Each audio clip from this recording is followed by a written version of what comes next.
Welcome to another edition of STS Knows Best. I am the steak technology specialist for MySteak. My name is Jared, and in this video I'm going to talk about different audio sources that you can use to make your broadcasts more meaningful and more impactful. In another video, I showed that I sometimes, just to set up things, will very quickly use a webcam like the one I have here.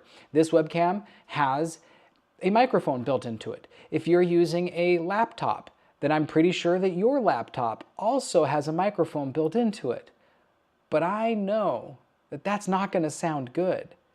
You do not want to use a crowd microphone in a meeting that you're trying to record just the speaker. You're going to hear the babies crying. You're going to hear people shuffling in and out the door to go to the restroom. You're going to hear the coughs and the awkward silences. And you don't want that noise. You want a clean audio sound.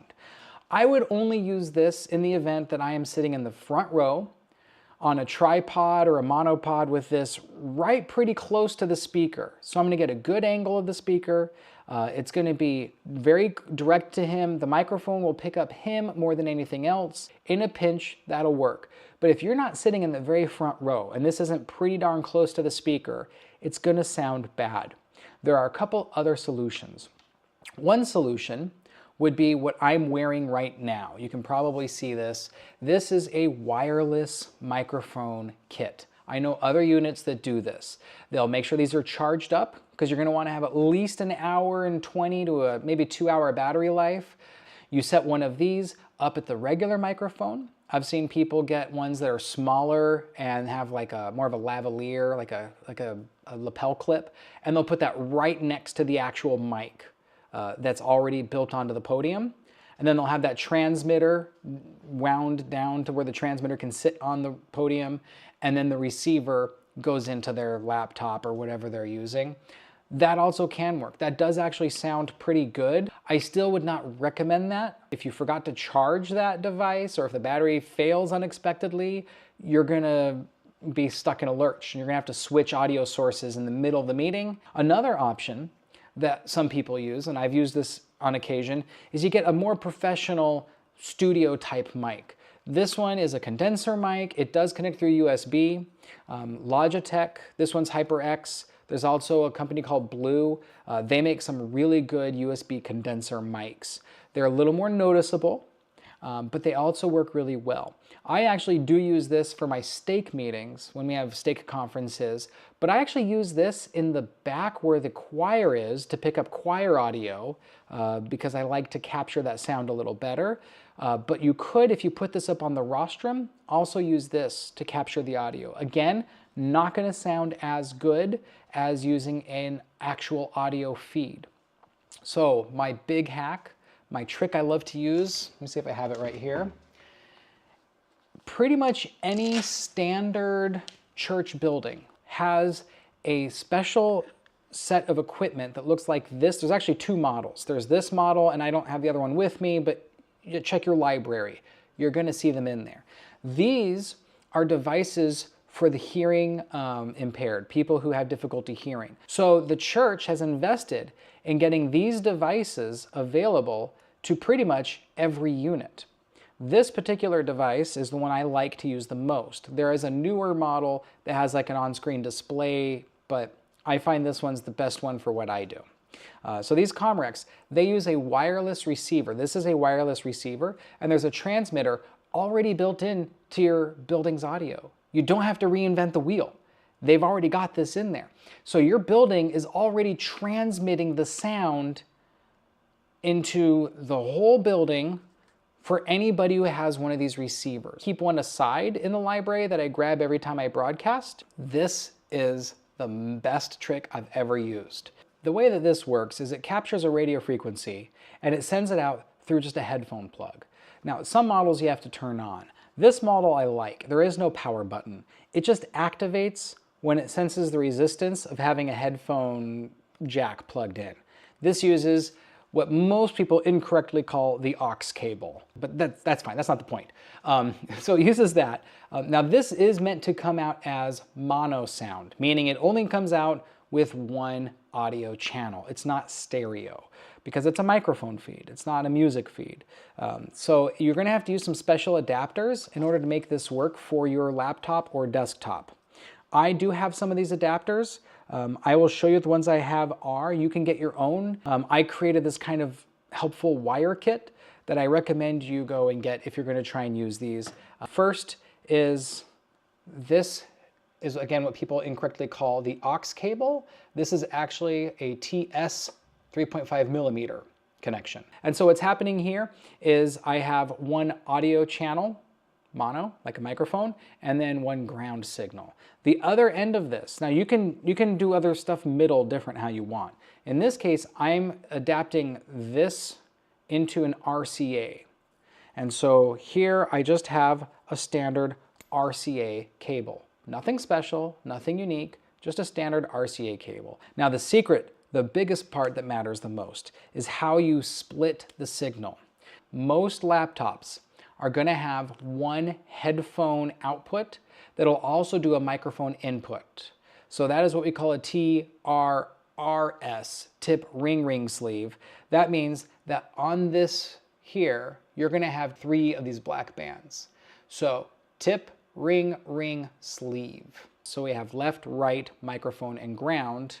And so that is where that TRRS comes from. If you just plug in that cable like a straight, regular standard, what people call an aux cable, a stereo cable, from here into the laptop, you might be sending the sound from this. It might actually go into what should be the left channel of music coming out.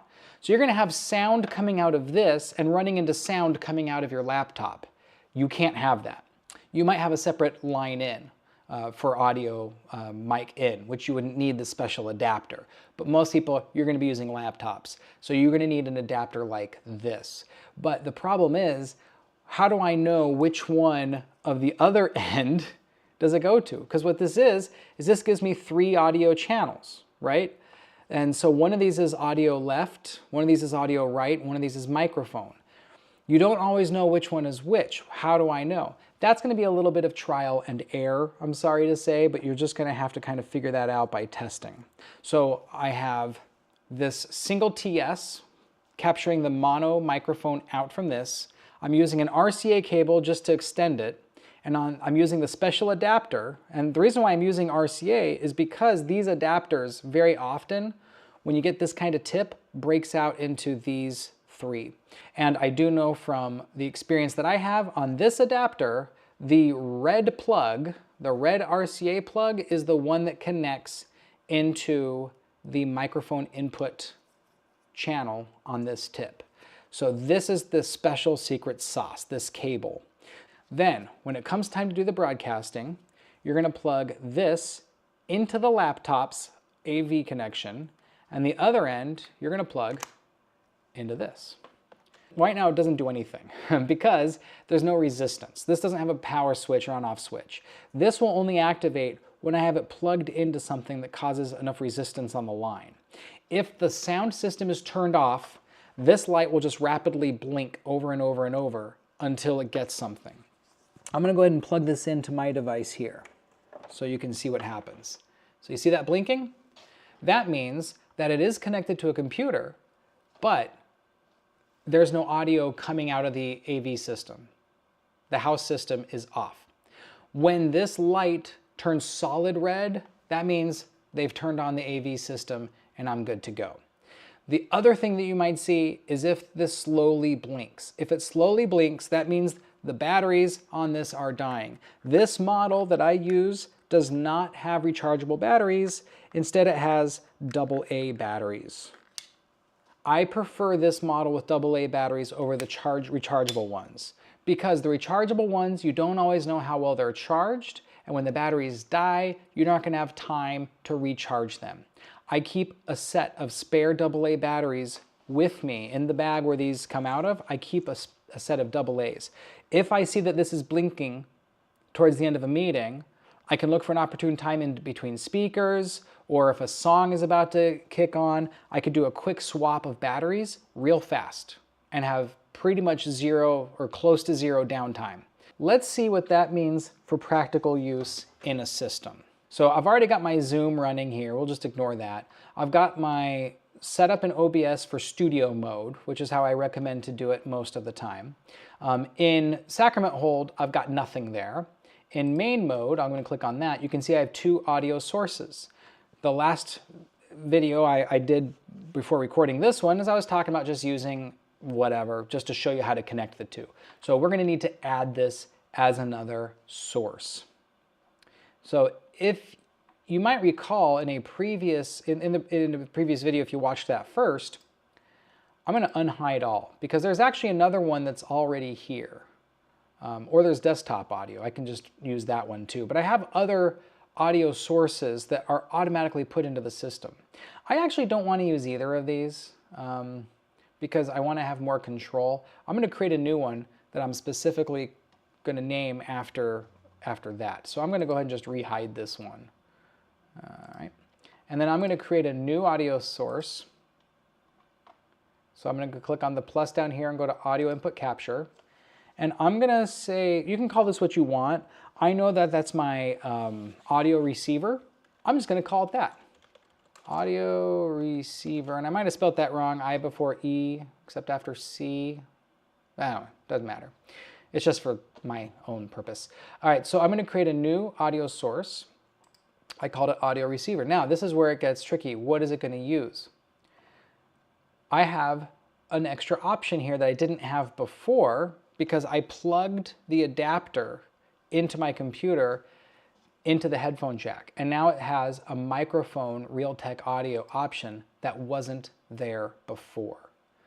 So that is going to be the audio source of this guy. I'm going to call that, use the default input there.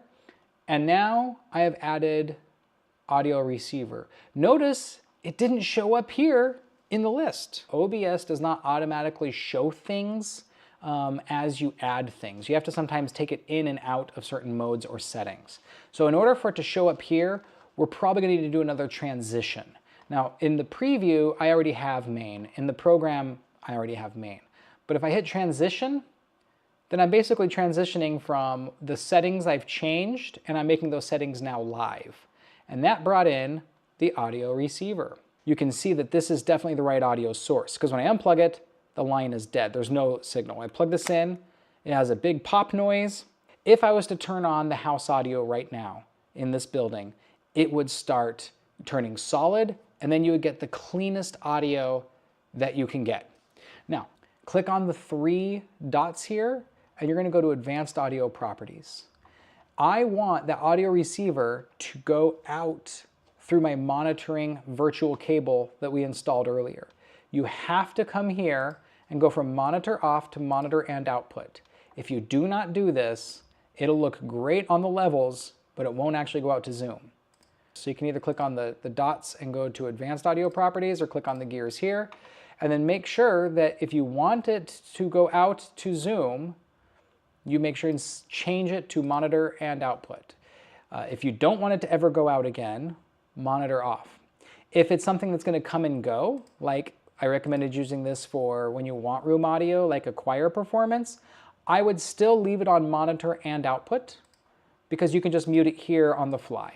It's much easier to do. Some buildings have a line out feed, just a standard headphone out feed that uses the same kind of TRS or, aux cable plug. You could actually plug that straight from that feed into your laptop as well. That's an option, depending on your building.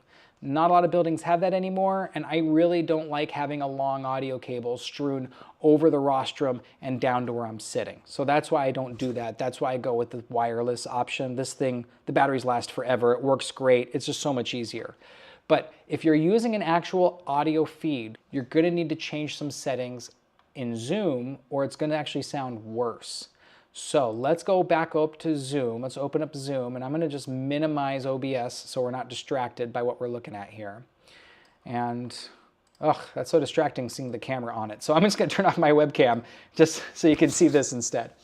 Okay, so now I'm going to change some of the audio settings because the audio settings are really going to be different if you're using a clean audio feed. So I'm going to click on the arrow next to audio, and I'm going to go to audio settings.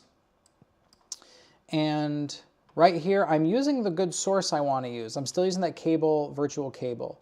But there's some enhanced features that Zoom does for good intentions. If you're using a just regular microphone that's capturing the whole room, you're going to want to use this noise suppression. It's there for a reason. It helps reduce echo. It helps reduce the sound of crying babies in the distance. But when you're using an audio feed, it's going to actually cause the audio to sound more clipped. It's not going to sound right. You're going to lose some of the nuance of what you want.